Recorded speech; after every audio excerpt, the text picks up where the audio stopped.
We all love winners, people who defy the odds and can make the most out of the cards they're dealt. Watching podcasts, reading books and attending panels, we eagerly know everything they say and try to use pattern recognition to figure out how they achieve their success. Both of these podcasts just highlight survivorship bias, and the success stories that we see aren't meant to be implemented at scale. Like these behaviours we're trying to emulate will leave us burnt out, paranoid and have lost part of our humanity at the end. Well, today alongside Shelley Peterson, we're going to discuss real rap and hustle culture and figure out whether it does more harm than good on the latest episode of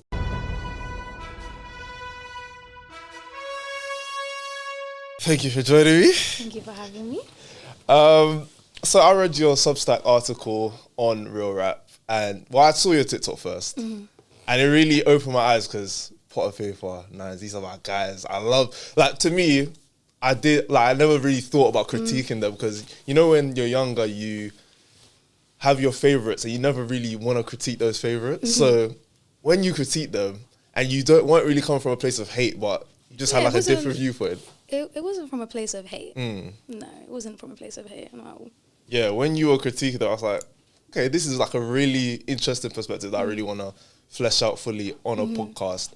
But one of the main things you were saying was over-identification, which I found very interesting in the sense that sometimes you'll see someone who looks like you and maybe your situation isn't one for one, but you really want to relate to them. You really want to feel what they're feeling. And maybe when they're really hustling and juggling all these type of things, you're trying to do the same in your life, but maybe your life doesn't necessarily need that. Maybe your life needs a bit of relaxation at times. And a rest. Yeah, rest. I want you to explore that a bit more in terms of that rest side of things. Because I feel like as men sometimes we don't see it or we don't partake in it as much as we should.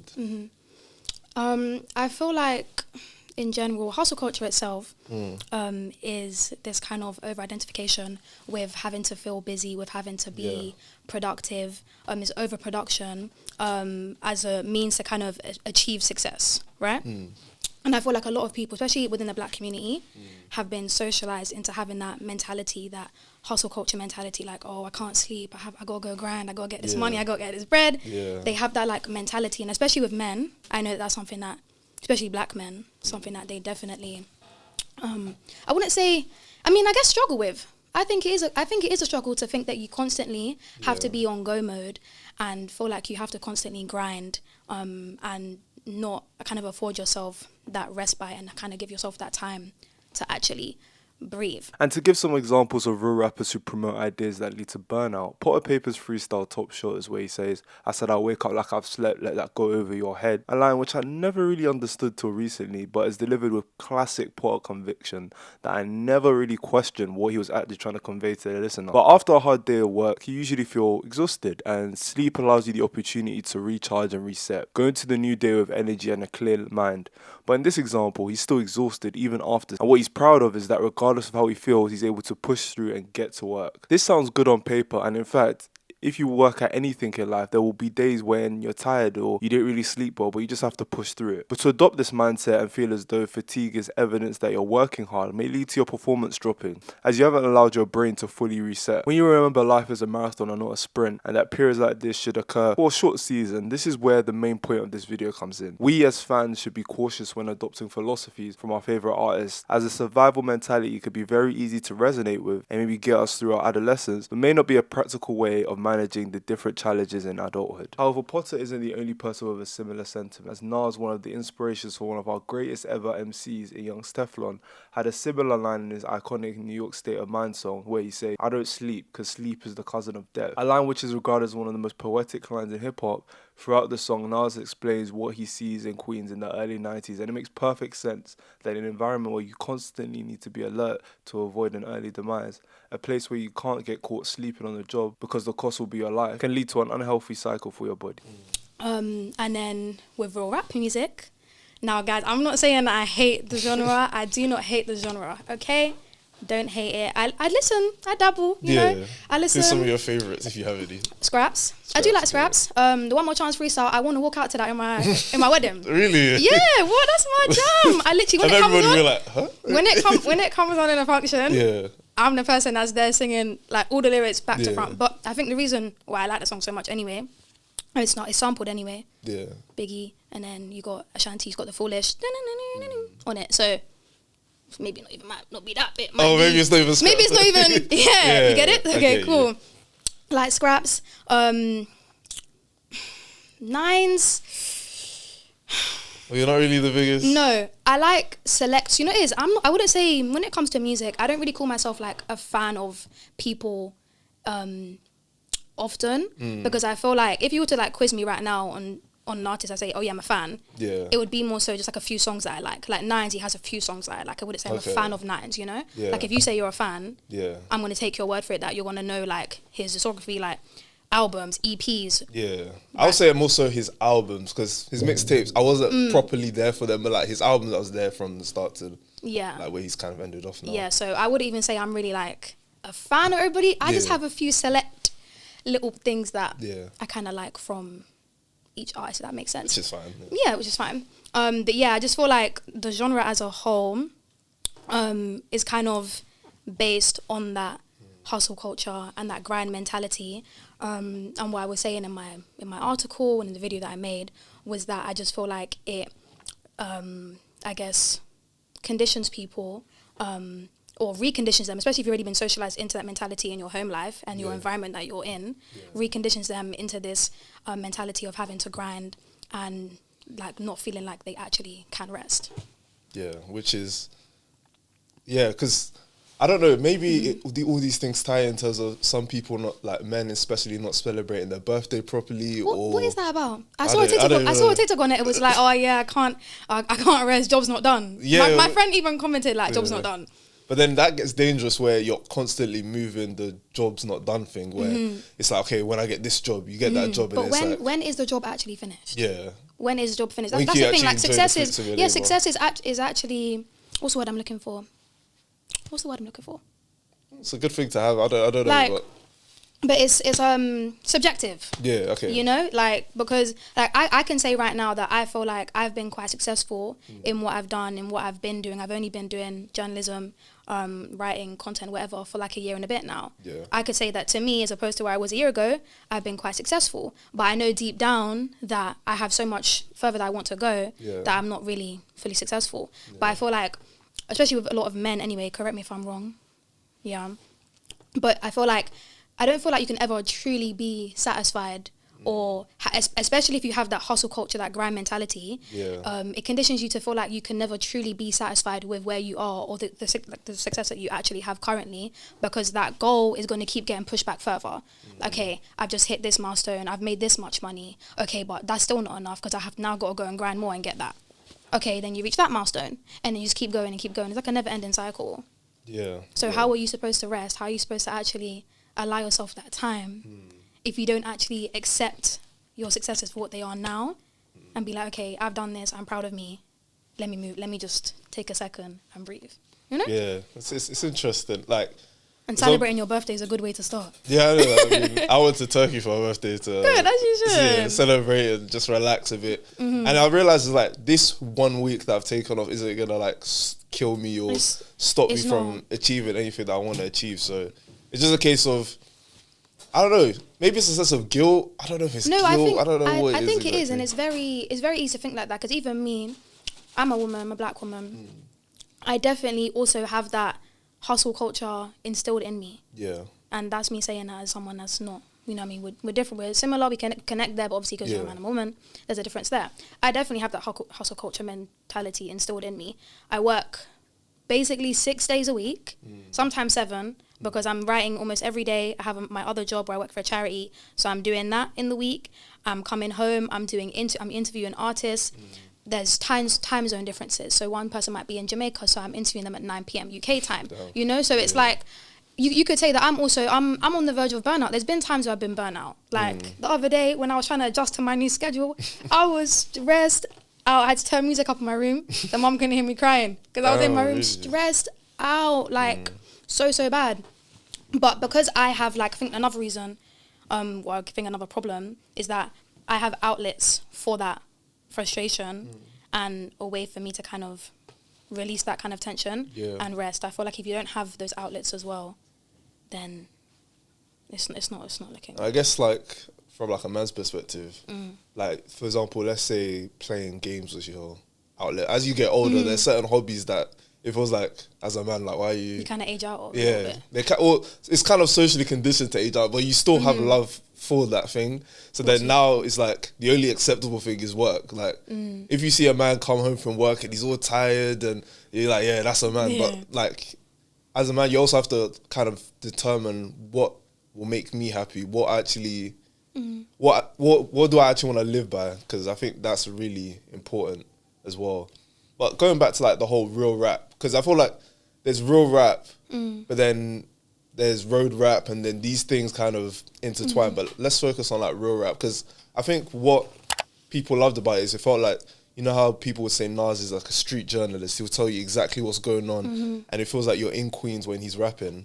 I feel like real rap, especially with someone like Potter, for example, it felt like I was in Barking and Dagenham when he's rapping. Then when you go to these areas, it feels like you can see exactly what he's speaking about. 100%, but it's because it's a method of storytelling. They're storytelling. So the fact, like, I think I'm not even, when I'm critiquing, I'm not even taken away from their talent, because if I listen to a lot of these songs, or I sit there, I think with music anyway, music is transportive, right? So it can literally take you anywhere. So if you're listening to a song and it's having that effect on you to the point where you feel like you're being transported to freaking Barking, you know, obviously it's having that effect, and they're telling stories to you. So obviously it's very impactful, and I'm not trying to take away from that. I think as well, with that, also the characters that they display, it feels like in your area, for example, because I'm from Peckham and he's from like, they're not the exact same area. Like we're in different boroughs. So, but I feel like the characters that he would describe, I feel like I've seen those type of characters where I'm from as well.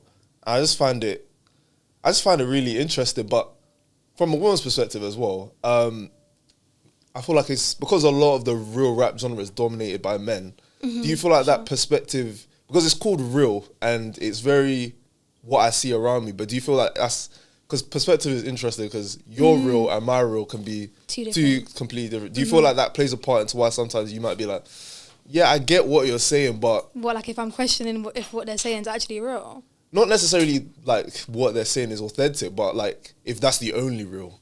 If your real is different to the real that they're portraying as like, this is the real that everyone should champion type thing. Yeah. I mean, obviously, being a woman... is different. Well, I mean, I feel like there probably are women that could relate to what Potter Payper, Scraps, Nines, whatever they're saying, because they might be involved in whatever lifestyle they're talking about. They might have been, even me, I've been, just because I would say I've been adjacent, you know? Like, in the area that I've grown up in, I'm from Camden. So I've definitely been adjacent to a lot of the things that they would speak about. So when I'm hearing them rap, I wouldn't even say that's not that I can't relate. I mean, I can't relate because it's not my lived experience, but because I've been adjacent to it, it kind of feels like, okay, I can understand what you're saying. But like you said, their realness and my realness is going to be two completely different things, because it hasn't been my experience. So I'm not even being ignorant to the fact that I can't see whatever they've been through completely, because it's not my experience, you know? I can just hear it. I can be like, okay, cool. Makes sense. Makes sense. But I just it's like I feel like, because it hasn't been my experience. So of course, if you haven't experienced something, it's like a black person and a white person. You can sympathize with, if you are a white person, you can sympathize with a black person's experience of racism, but there's always going to be like a natural ignorance. Because even if you say, oh yeah, I'm not racist, I'm not whatever, there's always gonna be some sort of ignorance within that, because you've never lived their experiences, you've never dealt with what they dealt with, never lived their life. So do you know what I mean? You can't fully understand something if you haven't lived it. So that's kind of where I kind of stand on that, I guess. So maybe that's the reason why I can't really connect with it that much. I know there are women that love real rap. I have friends that on repeat, and I'm sitting there like, girl, you gotta turn this off. So it's like, no shade. But maybe because I haven't, I guess, like, truly lived it. Maybe that's why I can't, I guess, relate. But even then, I feel like people that I mean, I'm not saying you have to be like gangbanger and all involved to relate to it, because it could be that you're adjacent, or you just listen to it and it feels like you said, like you've seen people like around there and be like, oh my gosh, I feel like I've seen someone that's literally done that, you know? So it differs. Yeah, I think as well with real rap, it's a very, because I think we were speaking earlier about like you like to read fiction, for example. I feel like real rap, I want to really like delve into this one day, like pipelines from like rap to, I think I've sent you this actually, but pipelines from like rap to like conservative values or that type of, because you spoke as well in your article about like the moral, what do you say? I don't remember. There's like a moral, there's like a moral value to hustling. Like, you're gonna have to pull it up and read it to me because. But basically, you're discussing guys. how like I be forgetting what I write. Being burnt out, hustling, all this stuff is seen as like a moral trait in capitalism, and I wanted to kind of expand on that point really. Productivity becomes a measure of human value, while exhaustion is celebrated as proof of effort and loyalty. So that like productivity becomes a measure of human value is very, I found it very interesting. Because it was like the best like hustle or real rap characters are ones who actually make it, who actually have the most money or who are actually the biggest kingpins in whatever they're rapping about, which I found really. And I think that also gives them respect as well. Yeah. Like a lot of people, you see like the Nines, you respect them. Yeah. Or even, I mean, people, just the fact that people actually live what they rap. Yeah. You know, people respect people like Nines because he's rapping what he's actually lived. Yeah. Asko, same thing. Yeah. Like, didn't he just come, you know what, let me, anyway. It was a while back, but yeah. But yeah, I get your point. But actually, Asko back in the day, I was a fan of Asko. Okay. So that's another little real rap that I used to. They used to indulge in that one a little bit. But would you also say maybe real rap is like a result of kind of stereotypes of black people, not of being called maybe lazy, and it's kind of our way of proving our value in like a capitalist system in terms of we're saying no, we can produce as well. We can, no matter all these systemic things that we go through. I hear it, but why is it that you have to? That's the thing. Have you seen Scandal? I'll say season, well, couple. Yeah, Olivia Pope, the main character, her dad. He says something to her. Yeah, he's actually a madman. But he's like definition of like he's a hustler. Yeah. Like grind, does whatever he needs to do to make it out and to make sure that his daughter's cool. He says that because she obviously speaking in the context of like being black, that you have to work twice as hard to have half of what they have, basically. Something along those lines. And I think that because we've actually been socialized, a lot of it, we've been socialized into the hustler mentality without realizing it. But I don't feel like why is it that you have to feel like you have to be so like overproductive and like overproduce and burn yourself out to get to that? I don't feel like it's fair. That's the thing. I feel like because people do have the stereotype that black people, we're lazy, we just want things handed we want things handed, victim mentality, like I didn't get this job because I'm black, but even then, but how do you know that wasn't the case? Do you know what I mean? There are things. I think that real rap actually like speaks about a lot of these systemic issues as well without even realizing it. They are referring to poverty. They're referring to racial trauma, generational trauma. They're referring to systemic inequality. Talking about they can't get jobs, whatever. Like, how do you know that them not being able to get the job isn't because of systemic inequalities within institutions? It could be they haven't got a job, maybe because people are racist, maybe they have criminal records, so they're discriminating against them. You know, so they're talking about all these different things. That whole victim thing, be quiet, don't want to hear it. 9 times out of 10, it's always about race. Yeah. Okay, so. And it's interesting because a lot of the times once these guys get the capital, you see them actually become entrepreneurs. You see guys like Krypton Conan, Rimsey, Nines obviously he started making movies and stuff. So it's not. It's honestly sometimes they just need the avenue or the means really to explore different things or legitimate things, but they aren't granted that as well. Yeah. But I don't think it's fair for us to feel like we have to literally hustle constantly to the point of burnout just because people might think they relate now. How would you define like burnout in like our community sense? Like what would you say or something like? I don't even think people know they're burnout. Yeah, because I didn't realize how burnt out I was. I don't think me included. I don't actually think we realize 9 times out of 10 that we actually are extremely burnt out. Like for me, I feel like the signs for me noticing that I'm burnt out, my sleeping pattern, like gets completely mashed. Like, or you're waking up at crazy yeah, times of the night and like stuff. waking up times of the night, can't sleep properly. Like, there's been times where I've gone to bed. That's that hustle culture in me. Yeah. I've gone to bed, and then I've woken up middle of the night and I've realized, I've got to do something. Yeah. And I've stayed at 4 a.m. and I've just stayed up and continued my day and then gone back to bed same day at like midnight or even later. So I think that's definitely one thing for me, lack of sleep. I'm tired now. I'm not even gonna lie to you. What do you think? Do you realize that you get burnt out? Yeah, I think when like days start merging and I don't really have like a recollection of like maybe the past 2 weeks or so, or I haven't seen like friends in a while. And I'm just thinking, I think those are like the factors that lead to it. And then for me, it's just maybe not functioning at like a normal level. Like I'm like getting sloppy. I'm missing certain things. I'm not, because I'm someone who I would say I'm like very like organized and stuff. So when that starts to slip, kind of starts to I would say like one of the first signs is like my room. Once that goes, your room is a reflection of your mind, isn't once it? that goes mentally, I'm cooked for the day. And then what else? The day's merging is Yeah. a colleague of mine asked me, I think on Friday, oh, what did you do last weekend? And I was listing something. I couldn't even remember. Yeah. And I was like, oh no, wait, I was at this shoot, and I was like, no wait, I wasn't. That was the other week.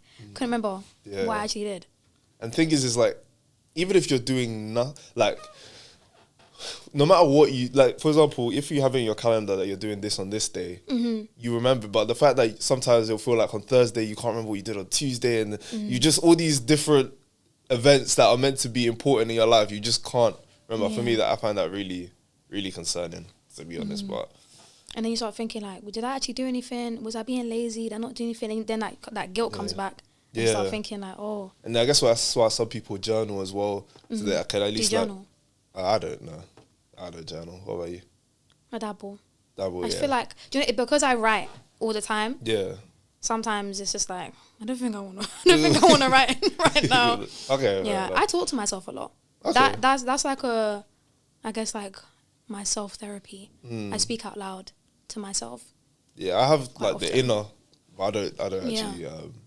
Because I feel like once I start doing that, like for me, I'm just gonna go off the deep end. To be honest, how do you find that? To be honest, what, talking to myself? Yeah, out loud. Yeah, out loud. I think it's really. I'm not gonna lie. I'm gonna break myself a little bit. Sometimes if I have my headphones in, obviously it looks like I'm on the phone. Yeah, I will literally walk and talk and like talk myself through my. Okay, Shelley, you have to do this now. Okay, but like I'll literally talk myself.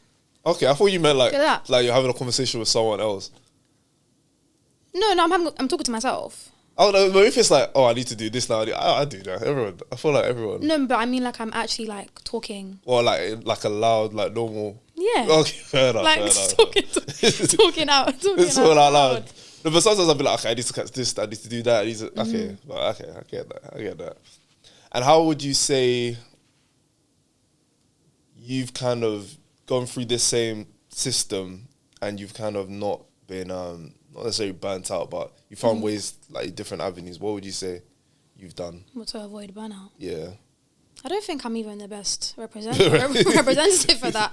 I'm not gonna lie. Yeah. And that's the thing. That's why when I'm talking about this, it's like I'm not even critiquing it because I understand. Like I get it wholeheartedly, so completely. Why this is the message of the music, and bits of it I can relate to. I would say for me. Yeah, I don't think I've actually really fully escaped the burnout. I think one thing that I guess started to implement because my life has become so busy as of recent is one, organisation. I've had to really up my organisation in not planning my days to a T, but like giving myself like breaking up my tasks and putting it on for set days, because usually when your brain is just going and going, you're like, I have a million and one things to do. I have to do this, have to do that. Breaking it up and like splitting, having designated days to do something on Monday, something on Tuesday, something on Wednesday, and then it's the same routine for me. Kind of establishing that routine has definitely helped me avoid that burnout and get actually like assimilated into this new life. I've started like scheduling like afternoons / evenings where nothing, I'm not doing anything. That's literally my next thing. A day off. Like yesterday was probably my first like I did nothing. Like I was in my bed watching Rookie. Have you seen that? It's a TV. It's like a police show. Just literally in my bed, just watching that all day, did nothing. Absolutely nothing. And that actually felt like really relaxing and chilled. And there's no shame in saying, yeah, I did nothing. Yeah. Because then I guess that fake busy thing is another like topic where a lot of people, like, you ask them, oh, what are they doing? Doing something. Like, they'll just make up something. No, and I genuinely believe people are lying. Yeah. They're lying because I've done it too. Yeah. Let's be real. Like, you're saying like, oh, what are you doing? Like, people have called me, oh, what are you doing today? Oh, yeah, I got this meeting. Yeah. Like, let's be real. Sometimes you're not that busy. Or like, you ask them about it like a week later and they'll be like, wait. Yeah, it's working. It's working, isn't it? Yeah. It's okay to not actually be busy. And I think that's for part of like the acceptance of understanding that you don't always have to be busy or be doing something to feel productive. Yeah. Like I believe I had a productive day yesterday doing nothing because I needed that. Yeah. So that was productive for me. Doesn't mean that same person yesterday could have had a really busy day. They could have been doing this right now. They were filming, they were working, doing whatever they were doing. That's productive for them, but doesn't mean that because they were so and so busier than me, that my day wasn't just as productive. Yeah, especially like if you view your life as like a marathon. Like this day could have allowed you to have an amazing day today, amazing week next week, and then it just builds on. So yeah, exactly. That rest that I had yesterday was very much needed. So I know me tomorrow at work, I won't be as tired and as cranky. Yeah, exactly. Exactly, because I feel like manager won't be annoyed at me. I feel like sometimes that bitterness from like, you know, when you go to work and you speak to someone from like an older generation and they'll be like upset about this and that. I'm just thinking, maybe it's because you haven't like properly rested that you're trying to put this thing on me type thing. It's just I think. But they don't get a lot of stuff though. Like I used to work I work in a barber shop. Yeah. And because it's like like a predominantly like male. That's the thing. Because I work with majority men in all my fields. Yeah. So because I'm always around men, I said the word overstimulated one time to them, and they're like, "What is this Gen Z language? Like, what is this overstimulate?" I said, "You're overstimulating me. I'm in a shop with 11 men. You're shouting, talking about Arsenal, talking about Liverpool, talking about all this stuff, and you're asking me about why am I not dating? Of course, I'm overstimulated right now. Like, why would I not be overstimulated? 50 things going on right now. No, literally." So obviously you read a lot of, I think we were speaking about before the pod, you read a lot of fiction. I feel like real rap is very much because I spoke about this a bit earlier, like the whole pipeline thing. I feel like it's very self-help.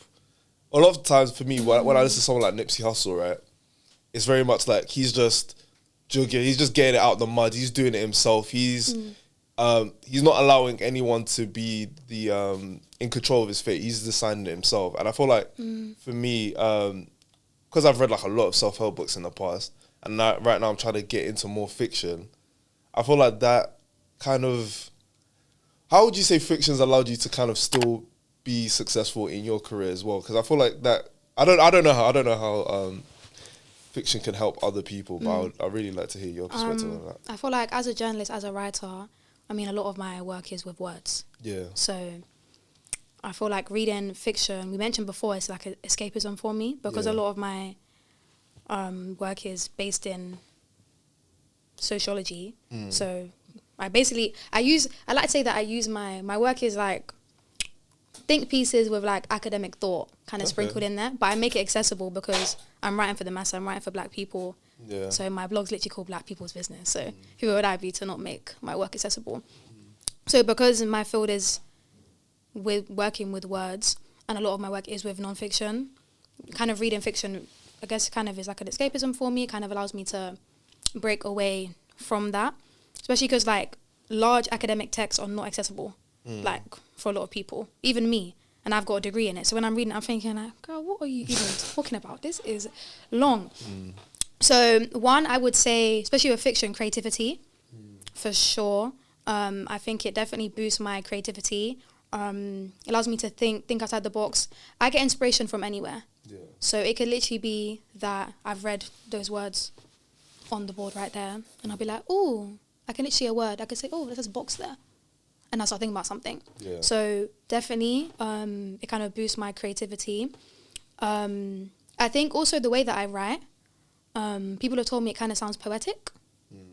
that it's kind of like poetry. They've asked me if I've written poetry and things like that. So I think maybe my reading of like fiction and like stories has kind of maybe influenced the way that my stylistic choices and how I write, which has maybe gotten me the success that I have now. And I think storytelling, because I think with writing, with talking, with yapping and doing what I do anyway, going online and culture commentating and getting people mad, I am telling a story with whatever I'm trying to say. So I think that reading fiction has definitely allowed me to kind of tap into that kind of storytelling avenue.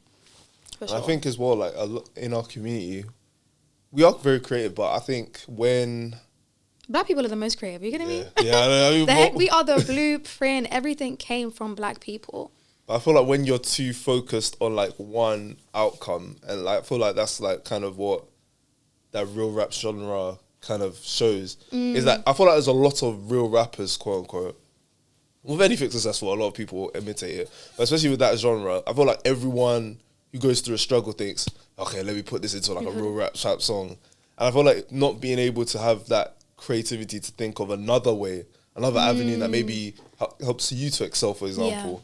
Maybe you're meant to, maybe not necessarily a podcast, maybe if you want to be a musician but real rap isn't necessarily the avenue for you, maybe I don't know, you're meant to create your own genre with your inspirations, but because people are so fixated on this is what success looks like, I feel like that can be causing us to sound like some great imitation, art. Innit? They wanna imitate what they're seeing being done so well. But I also think that's where we get a lot of like repetition, which I think is what I was critiquing. I guess that was probably my only critique, really and truly. And I understand that music doesn't have to be universal to be meaningful.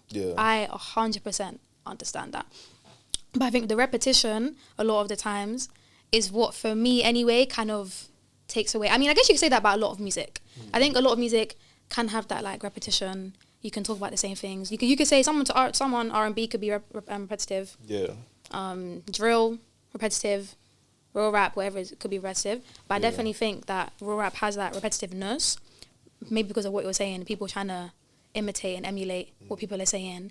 And 9 times out of 10, because these are communities that are going through the same things, like there's not going to be much to kind of differ, and obviously your experience might be different, but the main core of what you're saying is going to be the same. You know, like nines. This is not shade. One thing I always say, I don't think I've heard a 9 songs where he hasn't said like, oh, they're dead or in jail. That's like a continuous line in like every song, running theme. And it's like, how are we? Do we not want a bit more? More, you know, like a little bit of something else. You know, I don't know. I feel like I'm not taking away from anyone's talent either. That's not what I'm doing, because obviously you have to be talented to. Well, actually, you don't have to be talented to make it far. Sometimes I don't feel like. I feel like sometimes to have a name we brand, reward. I feel like a name brand you do. Okay, yeah, but there are definitely some. Do you not think there's some artists that have made it, and they don't really have the most talent, or as opposed to some artists that are they haven't got the recognition that they actually deserve. Yeah, but I don't view them like music business as like a complete meritocracy. I do also think like some people are chosen in the sense that, like, for example, Nines, it felt like very much the ground, like we put him on that platform and then he excelled from there. And then there's some artists who, you know, they get a lick. It's like the trend at the time. They know how to package it, but you rarely see those artists kind of get past that cycle or that trend. So, and I do feel like music is like cyclical. I feel like that's kind of what Nines faced with Crop Circle 3, which I think was his fans really like were because usually there's certain artists who people just don't critique. I feel like people were openly critiquing that album, and I think after him going to prison, like that cycle, people just got tired of it, because it felt like every time he released a project, he was elevating in some form of his career, whether his music was sounding better. Well, I was listening to Church Road to Hollywood, and like the mix on it wasn't as good as his later projects, but it had that rawness to it. But then as these projects kept on getting better and better, when he said, okay, I'm releasing an album with One Foot Out, I'm like, wow, this is mixed well. He's got a really good group of features. He's got a hit single with J House. This is like, this is improvement from what you were doing before. And then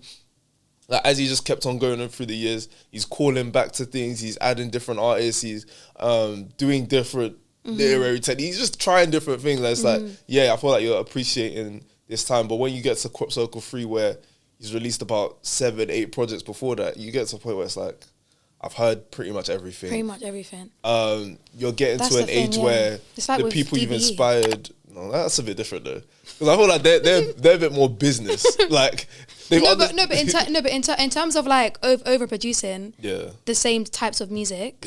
I think they've done that. No, I'm not saying Nines has done that. But you don't think that? No, but I feel like Nines had a story, whereas DBE is like. No, but no, I'm not saying Nines has overproduced. No, I don't even think it's. I'm not even talking about overproduction. I'm feeling like Nines had a narrative that I was following, where I wanted to see it keep on excel, but DBE, they just kept on having bangers. until they stopped. That's when I stopped listening to DBE. Like I don't. I'm not the biggest DBE fan, but I'm not like invested like that in their story. I wouldn't say I was invested in their story, but I used to be a big fan. Yeah. And then until I heard one song. And I said, I swear I've heard this before. And I went back into an album. I think it was the album with Young Bane, their joint project. Yeah. And then one on the newest one that had like Overseas with like Central C, that album. Yeah. Home Alone, I think not Home Alone. It was something else. And I played the 2 songs back and I said, nah, that's the same song. Yeah. Literally the same. I said, okay, yeah. Yeah, you're done with them. Shelley's tapping out now.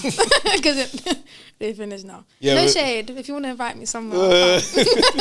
That's the problem. That's the problem. You want to give your honest opinion about... No, but with DB, I just don't find them very... I just listen to them for the bangers, honestly.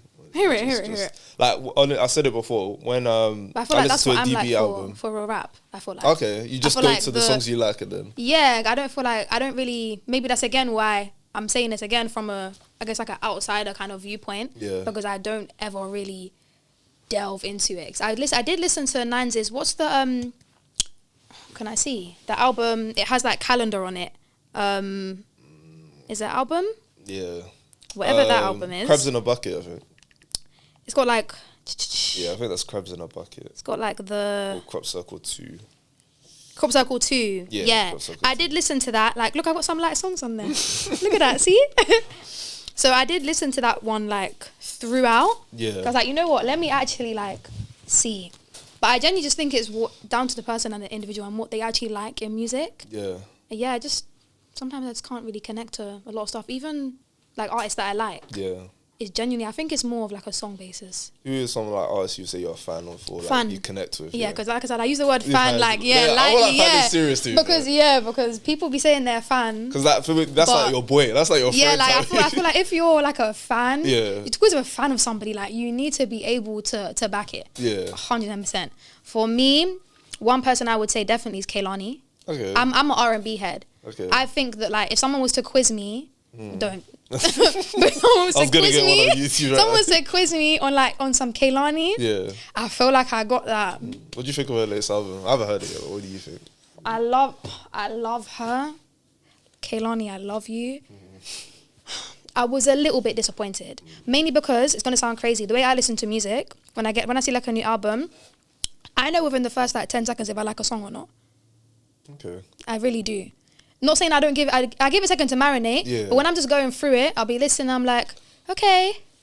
So do you believe in slow burners? Like, after you've listened to the album 7th time? No, I do, because there are some songs that I've listened to that have definitely grown on me. It was in like a Summer Walker album. Some songs in there definitely grew on me. Her most recent project. I was like, but then now I'm listening to it. Oh, do you know what the most recent song that's grown on me? Okay. Carisha. I think it's called Spend That. Have you seen it on TikTok? I'm gonna move on, man. But I feel like that's like you know, 'cause everyone said you need to speed up. Okay, even that. Let's go on the other ends. Yeah. On the other lens of it for like being a woman. Yeah. So when I posted that video about real rap, somebody then like responded, was like, okay, but we could say the same thing about like the kind of like the US like rap that women make, like the shaking your bum, the twerking, the like tricking, wanting the men to trick, the scamming on people, XYZ, and saying that we've kind of been indoctrinated into that same mentality as the way you guys may have been indoctrinated into like the real rap. Yeah, I feel like tricking culture is started to like slowly enter our dating lives, which is like Yeah. And have you ever met someone who's like just not into any of that stuff? He's like, oh, this is a breath of fresh air, man. Well, it's not into the chicken. No, like I don't know how to say, but like TikTok brain. I don't know. How to, Oh yeah. When there's certain talking points again, like I know you listen. You to know like, that you. I know what podcast you listen to already. But that's genuinely because I genuinely believe we're going through. This applies to the real rap and to music and everything. Yeah. We're going through like an individuality crisis. People don't know how to be themselves. People don't want to be themselves. They are becoming clones of what they see online. Even just like the TikTok, like you said, the brain rot, like the language that we use, like repeating the things we hear online, like the phrases, the trends, all that stuff. Yeah. Like we're slowly just becoming one person. Like there's like a typical UK black girl, typical UK black guy. Like, and if you deviate from that, then you're basically othered. So I feel like because we're all losing that individuality anyway, we're all cooked. Yeah, it's just unless people actually truly be themselves. Yeah, just find different interests, man. And yeah, that whole city girl rap thing is very. I'm not gonna lie, you tap into the song because it's good. No, I've heard it. It grew on me. You know, it didn't grow on you. No, I know, because I don't want to start singing it randomly, like. Because I think JT's the talented one out of the both of them. Oh, I agree. So like I don't know, Carisha, that's just. But even then, I feel like old city girls. That's where it was at. So City Girls had a peak. Or there was that one summer. There's a song called "Tighten Up" by City Girls. Yeah, that is a 10 out of 10 record. Even old Cardi B. Okay. She has. It's gold. I feel like everyone just if they go back to what they were doing. But then Cardi B had like 5 years where she didn't release albums, so it's like it's almost like two different eras. And even all that public that stuff, just image and one thing about women in rap, do you feel like what do you think maybe is the divide currently in terms of male listeners? Because I know, for example, male rap, men are the center of it, so maybe it's a bit easier to relate to it. But what do you think is kind of causing some people to struggle? Like men listening to women rap? Yeah, because I feel like even like someone like Shelley Peterson, I feel like I was just about to say her. She still can't. She doesn't. I won't say the word panda because pandas. I don't feel like she panders, but she still kind of think it's to like a male audience. I love Shelley Peterson. I commented on her video today because she's gonna make a video for her song "Crazy," which is. Tune. Yeah, those two snippets she released, I was like, oh wow, yeah. Like that's a tune. But I feel like with the music that she makes, I guess that's more what's the word? Palatable for a male audience, I guess. Because I know men that listen to Shelley Peterson, because of the sound that she produces. Like it's I think it kind of emulates the rap. A masculine rap. Yeah, I mean, she's been on a Nines album. Yeah, you know. And she held her own because on Man of Fire, I think 8 or 7. Yeah, because it kind of emulates that. Yeah. I feel like men find it easier to tap into women that make music like that, if that's already what they listen to and only what they listen to. Yeah. I feel like if you're not going to be open to listening to other sounds or listen to anything else within rap, then they're not going to like regardless what other people make. Yeah. Like they won't like people like Lil Sims because it's not really what they would listen to or that. Conscious. Let me see. But yeah, that's been another episode of the In My Mind podcast. I'm your host, Izzo Forever. Is there anything you would like to promote? I guess you guys can subscribe to my blog, Black People's Business on Substack. If you don't have a Substack, then get one because it's actually really good for your mind. Read an article a day. Yeah. It won't take 5 minutes out of your day. You can even listen to one. It's like you can listen to it as well. It's not my voice reading it. Yeah, it's just like a AI. It's like an AI thing. Yeah. Follow me on socials, TikTok if you wanna comment and hear me rage a bit, I guess. Yeah, that's it. But yeah, that's been another episode. Make sure to leave a like, hit that hype button, and catch you on the next one.